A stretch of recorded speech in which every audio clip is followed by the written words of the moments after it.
الحقونا، حد يلحقنا يا رب. الحقونا الحقونا، الغابة مليانة وحوش. حد يلحقنا، الحقونا يا ناس، حد ينقذنا بسرعة، هياخدونا كلنا ويموتونا. أسيو أسيو تعالوا بس يا حيوانات، انتوا رايحين فين؟ أسيو وبعدين بقى احنا في خطر كبير، الوحوش هجمت على الغابة كلها وطفشت الحيوانات، احنا لازم نبلغ الأسد بسرعة في أسرع وقت. عندك حق يا فلفول، احنا لازم نروح له دلوقتي. يا أسد غابتنا، يا أسد غابتنا، الحقنا، احنا في مشكلة كبيرة. ايه بس اللي حصل يا حيوانات؟ مالكم؟ مشكلة ايه اللي حصلت؟ احكولي. الوحوش هجمت على الغابة والزومبيز هجموا، لازم ننقذ الحيوانات، الحيوانات كلها خايفة وبتجري. ازاي ده يحصل؟ احنا لازم بسرعة ننده لعبة الحبار عشان تقدر تساعدنا ونقدر نصد الوحوش دي، لان احنا مش هنقدر نصدهم لوحدنا. معاك حق يا ملك غابتنا، احنا لازم بسرعة ننده لعبة الحبار. روح يا غراب بسرعة بلغها ان انا محتاجها. يا لعبة الحبار، يا لعبة الحبار، الحقينا. ايه ده مالك يا غراب؟ جاي بتجري كده ليه؟ ايه اللي حصل؟ فهمني. الوحوش هجمت على الغابة، والأسد ملك الغابة قال لي أجي تيجي بسرعة عشان تساعديه وتساعدينا كلنا عشان نقاومهم. بتقول ايه؟ وحوش؟ هما فين دول؟ يا ربي هما فين؟ انت خايفة ولا ايه يا لعبة مش الحبار؟ خايفة، انا بس بشوفهم عشان اواجههم، لو جايين ولا حاجة اواجههم كلهم. طب يلا بينا بس نروح دلوقتي للأسد ونشوف هما فين وندور عليهم وتواجهيهم. يلا بينا، انا جاية وراك اهو على طول. ازيكم يا حيوانات الغابة؟ ازيك يا اسد؟ انا اول ما الغراب قال لي ان انتوا محتاجيني ما تاخرتش على طول وجيت. احكولي ايه اللي حصل؟ ازاي ده حصل؟ أنا متشكر إنك لبيتي النداء يا لعبة الحبار، كنت متأكد إنك مش هتسيبينا في أزمة شبه الأزمة اللي احنا فيها دي. دلوقتي احنا في مشكلة كبيرة، والوحوش هجمت على الغابة وعمالة تطفش الحيوانات، ومحتاجين مساعدتك عشان نرجع الغابة تاني في أمان، ونرجع الحيوانات يعيشوا في استقرار فيها تاني. هما الوحوش دول اتجننوا ولا ايه؟ ازاي يدخلوا غابة شبه الغابة بتاعتنا؟ ما يعرفوش ان انا فيها وبحميها؟ لا لا لا، ده انا استحيل هسكت، انا هروح وهصعقهم كلهم بالصعق والرعد بتاعي. واحنا وراكي يا لعبة الحبار، بس الأول احنا محتاجين نحط كل الحيوانات في مكان أمين حفاظا على حياتهم وعشان ما يحصلهمش أي ضرر. انت معاك حق يا ملك. يلا يا فيل، خد الحيوانات وجمعهم كلهم وخليهم في مكان آمن بعيدا عن المعركة اللي هتحصل، عشان محدش فيهم يتأذى أو حد فيهم يجراله حاجة. حاضر يا لعبة الحبار، هاخد كل الحيوانات.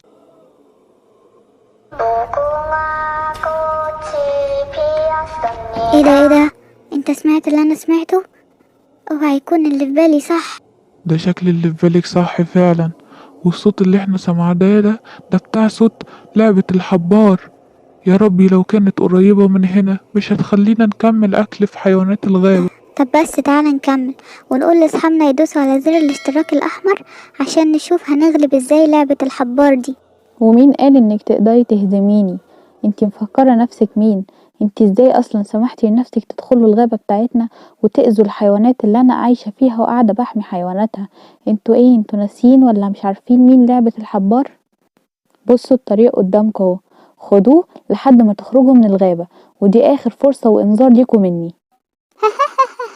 انتي مفكرة نفسك هتخوفينا ولا ايه؟ احنا ما بنخافش، وانتي تبقي وجبة جميلة ودسمة على الغدا وهنغلبك. طيب الانذار خلص، وانا دلوقتي هتعامل معاكوا باللي تستاهلوه.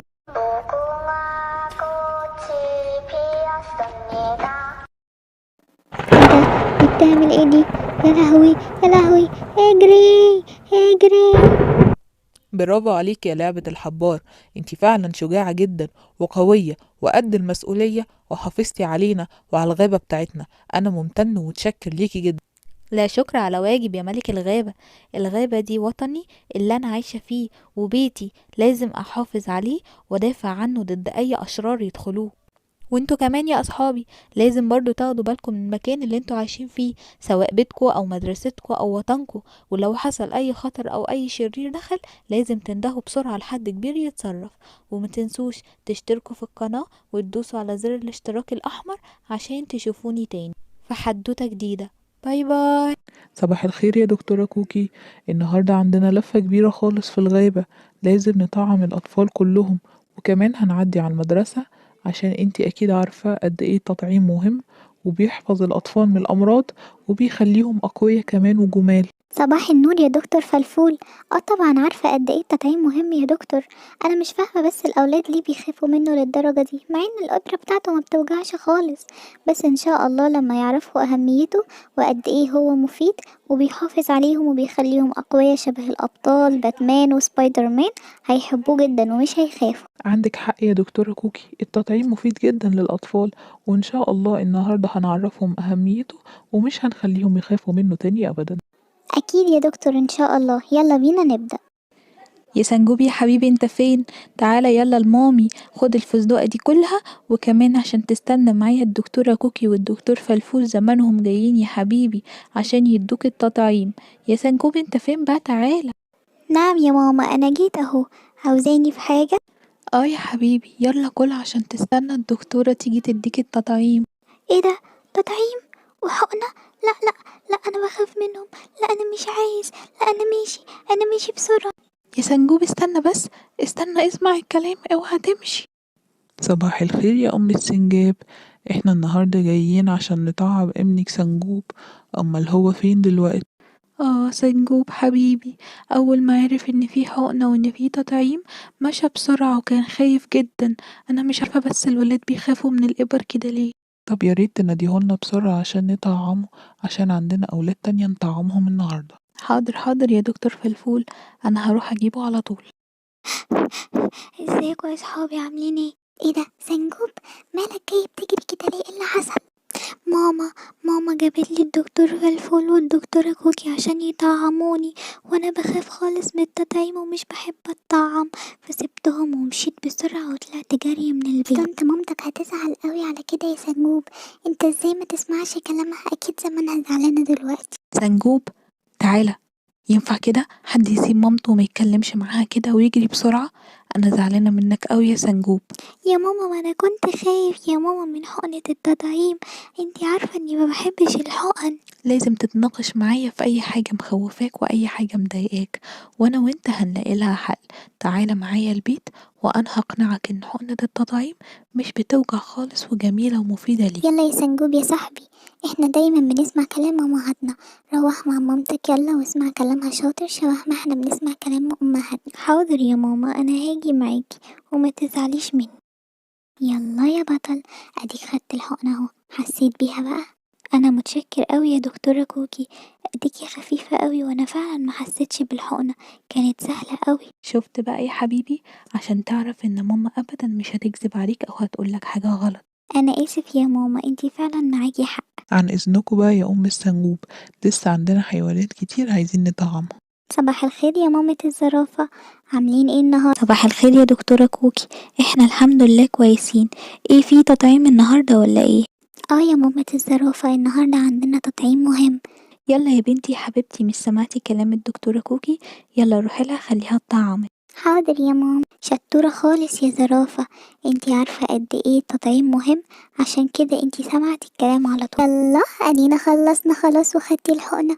مين اشطر زرافة؟ انا متشكرة قوي يا دكتورة كوكي انت والدكتور فلفول، مش عارفة اشكركم لا ازاي. شكر على واجب يا زرافة، ده شغلنا ولازم نأديه. يلا عن اذنكم هنروح نطعم بقية الحيوانات. ماشي، باي باي يا دكتور. صباح الخير يا ام البقرة، عاملين ايه النهاردة؟ اهلا اهلا اهلا يا دكتورة كوكي، انتي والدكتور فلفول ايه الاخبار؟ ايه طمنوني، في تطعيم النهاردة ولا ايه؟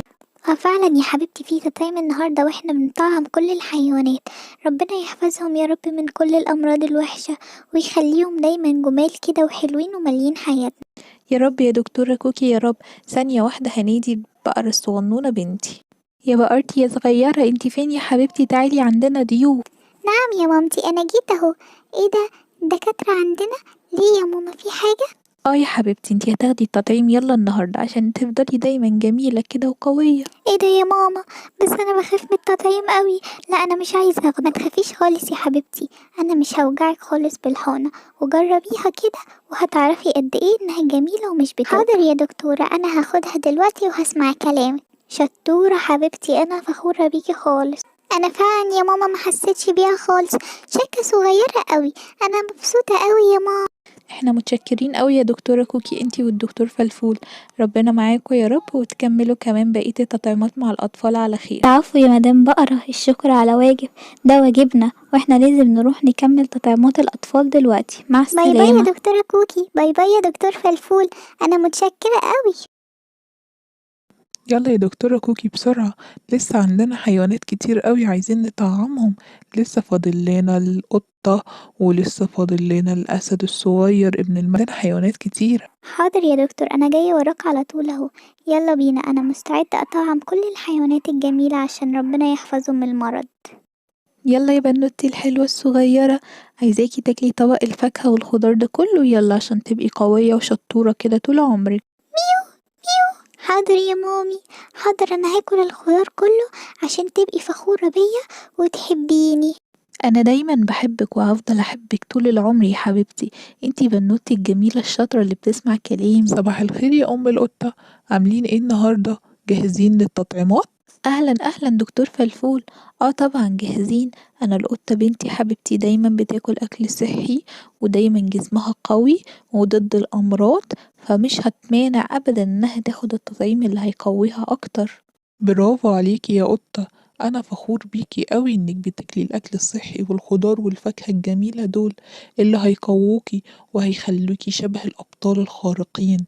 أنا عايزك كده على طول، وكمان انصحي الأطفال التانيين إن هم ياكلوا خضار وفاكهة شبه ما مامتهم بتقولهم. شكرا يا دكتور فلفول، هم أكيد صحابي الحلوين سامعيننا دلوقتي وهيعملوا زيي بالظبط، ودايما هياكلوا خضار وفاكهة عشان نبقى حلوين طول عمرنا ونبقى أقوياء شبه الأبطال الخارقين اللي احنا بنحبهم. يلا بينا يا قطقوطة ناخد حقنة التطعيم. برافو، شطورة يا حبيبي، احنا خلاص كده خلصنا، تقدري تروحي تكملي أكلك وتلعبي كمان. شكرا يا دكتور، شكرا جدا. عن إذنك يا ماما، أنا هروح ألعب مع صحابي، ممكن؟ ممكن يا حبيبتي، بس ما تتأخريش عشان ميعاد نومك، وخدي بالك من نفسك. حاضر يا ماما، مش هتأخر وهاخد بالي من نفسي كويس. واحنا كمان هنستأذن يا مدام قطقوطة، عن إذنك عندنا حيوانات تانية كتير نطعمها. اه طبعا يا دكتور، اتفضلوا، مع السلامة. سيمبا يا سيمبا، انت فين يا حبيبي؟ وبعدين بقى في شقاوة سيمبا ده كل شوية يروح يلعب، اعمل ايه بس؟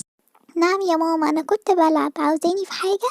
اه يا حبيبي، دكتورة كوكي ودكتور فلفول زمانهم على وصول، عايزاك تستناهم معايا عشان النهاردة في تطعيم جميل. ايه ده؟ لأ، أنا بخاف من التطعيم، أنا مش عايزة اخد إبرة. يا سيمبا يا حبيبي، انت بكرة هتبقى ملك لما تكبر، ومش هتكبر ابدا غير لما تاكل كويس وتاخد التطعيمات كلها اللي هتحميك من الامراض. عشان كده يا حبيبي عايزاك تسمع كلامي، واي حاجة اقولها لك اعملها، عشان اكيد دي هتبقى مصلحتك وحاجة كويسة ليك. حاضر يا ماما، أنا هسمع كلامك ومش هزعلك أبدا. صباح الخير يا ملك يا صغير، ايه الأخبار دلوقتي؟ عاملين ايه؟ عندنا تطعيم مهم قوي النهاردة. أنا جاهز يا دكتور لأي تطعيم، أنا هبقى ملك في المستقبل ولازم صحتي تبقى كويسة جدا وأبقى قدوة كويسة لكل الحيوانات التانية. برافو عليك يا ملك سيمبا، انت هتبقى ملك قوي جدا، محدش من الأعداء هيقدر عليك. ايه ايه، أنا بحب اللعبة أوي، أنا بحب الشقاوة أوي، أنا هفضل ألعب كده طول اليوم، طول اليوم هفضل ألعب على طول. انا تعبت من اللعبة قوي، اما انا بقى هقعد واعمل حركتي المفضلة، وهي اني اقعد فوق الشجرة واحدف قشر الموس منها. ادي الاولى هي، وادي التانية هي، وادي التالتة هي. اما امشي من الطريق ده شكله طريق مختصر. آي آي آي آي آي يا رجلي آي، مين بس اللي رمي الموس ده هنا؟ آي، أنا وقعت ورجلي تعبتني، مين بس اللي رمي القشر ليه كده؟ ايه ده؟ ايه ده يا غزالة؟ ايه اللي وقعك بس كده؟ ايه ده؟ ايه اللي حصل؟ يا فيل الحقني، أنا كنت ماشية واتزحلقت في قشر الموز اللي مرمي على الأرض، الحقني عشان رجلي وجعاني ومش قادرة أقف عليها. تعالي انتي بس ما تزعليش، مين بس اللي رمى قشر الموز ده غلط خالص. انا هديكي زلمتي تقومي بيها. يا رجلي، متشكرة أوي يا فيل. أنا مش عارفة أشكرك ازاي، انت دايما طيب كده وبتساعد كل الحيوانات وبتحبنا كلنا. أنا بجد شكرا، متشكرة أوي. لا شكر على واجب يا زرافة. يلا خدي بالك من طريقك، وانا هشيل قشر الموز ده عشان حرام مفيش حيوان تاني يقع فيه ويتعور. ماشي يا فيل، باي باي. باي باي يا زرافة. انا مش قادر امسك نفسي من كتر الضحك. بصوا الزرافة وقعت ازاي. كان شكلها مضحك جدا. انا هفضل قاعد هنا لحد ما يجي حيوان تاني وارمي تاني قشر موز. الله، في معزة معدية اهي، اما ارمي بقى بسرعة قشر موز عشان تقع هي كمان. ايه ده؟ اي اي اي اي اي يا رجلي، يا رجلي، انا مش قادرة اقوم، انا اتزحلق، حد يساعدني. يوه، ايه في ايه؟ انتي كمان يا معزة وقعتي؟ يا ربي. وبعدين بقى في قشر الموز ده اللي موجود على طول، مين بس اللي عمال ياكل ويحدفه؟ ما تزعليش يا معزة، تعالي انا هقومك. متشكرة اوي يا فيل. انا مش عارفة اشكرك ازاي، منه لله اللي بيرمي القشر كده وبيأذي الناس، حرام عليه. هو فعلا حرام عليه خالص.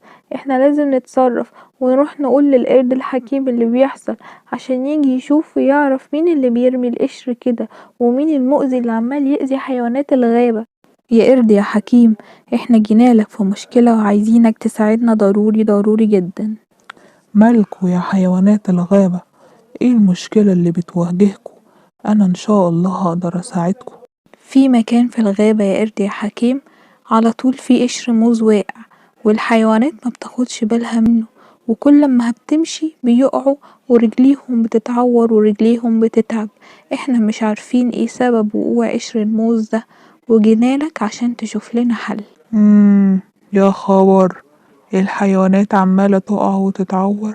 لا لا لا، دي مشكلة كبيرة جدا. ودوني بسرعة على المكان وانا هتصرف. يلا بينا يا قرد يا حكيم، واحنا هنوريك المكان والشجر. هو ده المكان يا قرد يا حكيم، وهي دي الشجرة اللي بيبقى تحتها موز على طول، قشر الموز اللي بيوقع الحيوانات وبيخليهم رجليهم تتعور. انا ملاحظ انها شجرة موز. اذن اللي بياكل الموز منها بيرميه تحتها وبيمشي. وبما ان القرود هي اكتر حيوانات بتحب الموز وبتاكله من على الشجر، يبقى اللي بيعمل كده قرد. انا لازم اقعد بنفسي واستكشف ايه اللي بيحصل. انا هستنى عند الشجرة الكبيرة دي، ولما هيجي هعرف مين هو اللي بيعمل كده. تمام، احنا هنمشي دلوقتي يا قرد يا حكيم، وهنجيلك بكرة وهنشوف ايه اللي حصل جديد. مع السلامة يا حيوانات الغابة. انا بقى هطلع استنى فوق الشجرة الكبيرة دي قبل ما اللي بيرمي الموز يجي، وهشوف هو مين وهعرفه.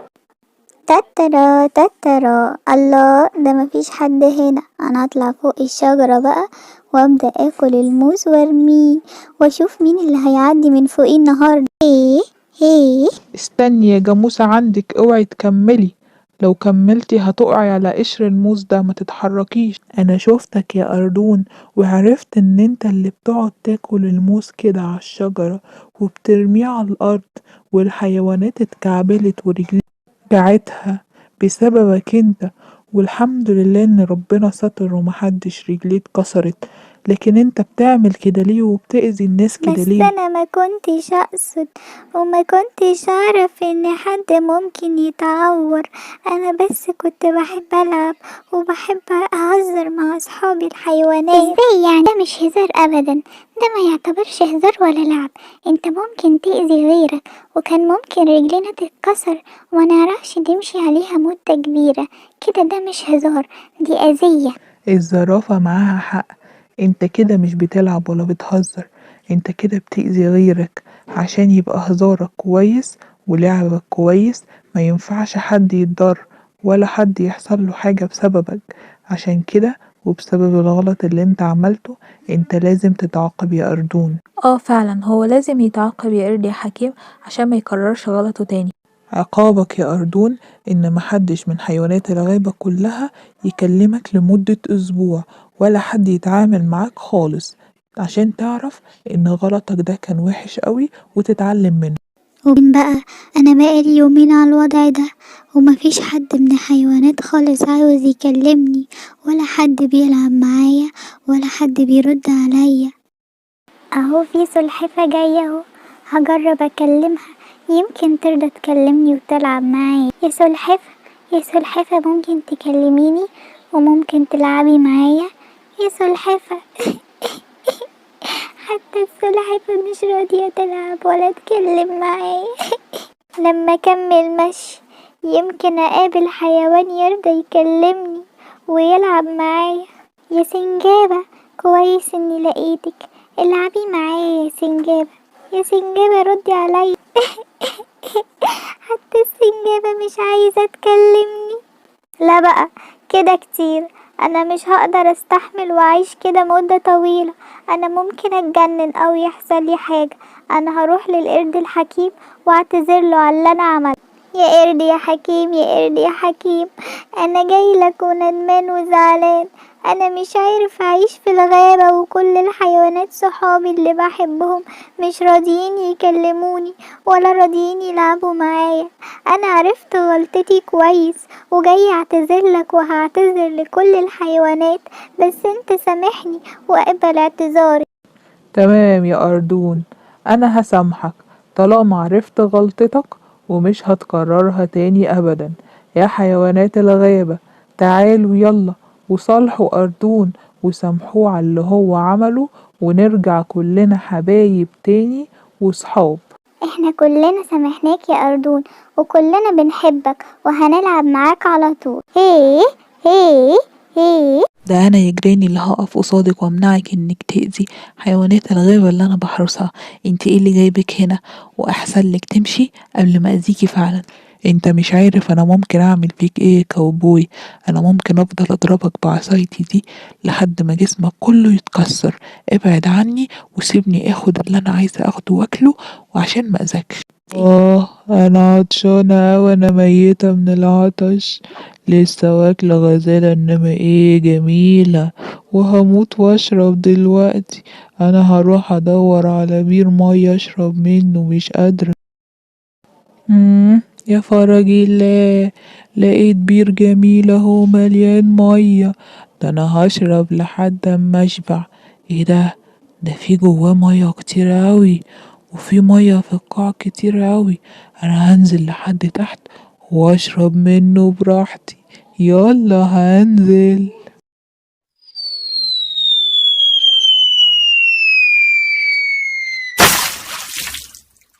يا لهوي، انا وقعت، ده طلع البير غويط قوي. انا ما كنتش اعرف انه غويط قوي كده. انا مش عارفه اطلع. يا ربي يا ربي، يا جماعه في حد فوق اللي سامعني يجي يطلعني. الحقوني الحقوني، انا وقعت في البير الغويط ده، انا مش عارفه اطلع. انا عايزة اطلع برا المزرعة العب يا ماما. انا ماشي هروح اطلع برا المزرعة. ميه. رايح فين بس يا خروف يا صغير؟ تعالى هنا لحسن جيراني تشوفك وتعمل فيك حاجة ولا تاكلك ولا تضربك. يا لهوي، الحقوني يا ناس، الحقني يا ودي، الحقني الخروف مشى. ايه في؟ انا جاية على صوتك من بعيد، مالك بتزعقي؟ ايه اللي حصل؟ الخروف الصغير مشى، قال لي انا عايزه اطلع برا المزرعه العب. روح جيبهولي يا ودي بدل ما جيراني تعمل فيه حاجه ولا تشوفه ولا تاذيه. ملحقتش امشي وراه اجيبه. ما تقلقيش ما تقلقيش، انا هروح اجيبه على طول، ما تخافيش انتي وخليكي وانا هجيبهولك. وانا كمان يا ودي. ايه يا بط، عايزه إيه انتي كمان؟ حد من عيالك طلع برا؟ لا بس انا عطشانه واهل المزرعه عطشانين، فانا كنت هطلب منك ان انا اروح اجيب لهم ميه واجيب لنفسي. ماشي يا بطة، مش مشكلة. يلا روحي وتعالي بسرعة وخدي بالك من جيراني، واوعي تطولي او تتأخري بالليل. تعالى هنا يا خروف يا صغير، اقف عندك. ماشي، رايح فين؟ ايه ده ودي، انت جاي ليه؟ اوعى تكون تايه. انا برضو اللي تايه ولا انت يا خروف يا صغير؟ يلا بينا قدامي على المزرعة، وبعد كده اوعى ما تسمعش كلام ماما، هي خايفة عليك وبتحبك ولازم نسمع كلامها. حاضر يا بودي، أنا آسف. ياه، أخيرا وصلت وأخيرا لقيت بير، الحمد لله. يا ترى البير ده بقى فيه مية ولا لأ؟ اه طبعا في مية، تعالي انتي بس انزلي فيها تلاقي كل المية اللي انتي عاوزاها. ايه ده؟ الصوت ده جاي منين؟ يا ربي، مين هنا؟ انا صاحب البير يا بطة، تعالي انزلي جواه في القاع هتلاقي كل المية اللي انتي عاوزاها. حاضر حاضر، انا اهو. انا فعلا عايزة مية كتير قوي عشان اشرب واجيب لصحابي اللي في المزرعة يشربوا كمان.